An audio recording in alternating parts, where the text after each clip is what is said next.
देखिए, ऐसी कार्रवाई होने के बाद अलग अलग प्रकार के आरोप वो करते रहते हैं। मैं सवाल पूछना चाहता हूं, हमारे नेताओं के घर में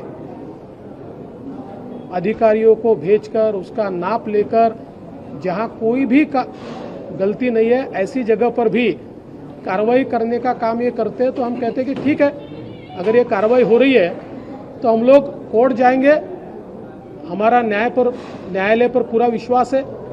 लेकिन जब ईडी डॉक्यूमेंट्री एविडेंस के आधार पर, ट्रांजैक्शंस के आधार पर और डिजिटल फुटप्रिंट के आधार पर कोई कार्रवाई करती है तो ईडी को कोसा जाता है। ये एक प्रकार की इनकी रणनीति है।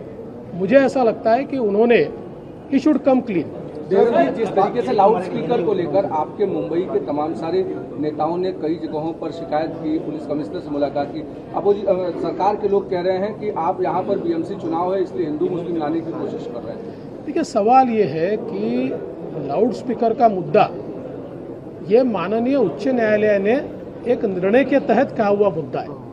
ये कोई किसी केवल पार्टी ने कहा है, किसी ने केवल इसके ऊपर कोई आंदोलन किया है, यहाँ तक ये सीमित नहीं है।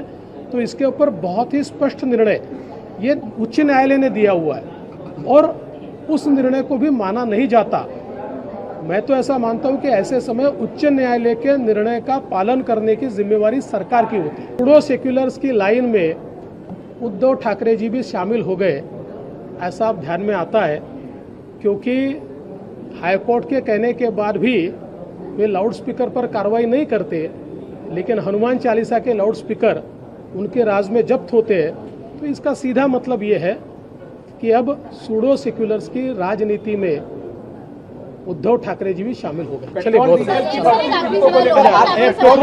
पेट्रोल डीजल की बढ़ती कीमतों को लेकर आज मुंबई में आंदोलन हो रहा है, कल नाना पटोले ने पूरे राज्य भर में आंदोलन के लिए कहा, इसको कैसे? कल ही आप में से कुछ चैनल्स ने ये दिखाया कि पेट्रोल की जो कीमत महाराष्ट्र में है उसमें से 52 रुपया महाराष्ट्र की सरकार को जा रहा है, 52 रुपया। तो ये कितने ढोंगी लोग हैं। ये ढोंगी लोग केंद्र सरकार के खिलाफ आंदोलन करते हैं और अपने राज्य सरकार के खिलाफ बोलने को तैयार नहीं है।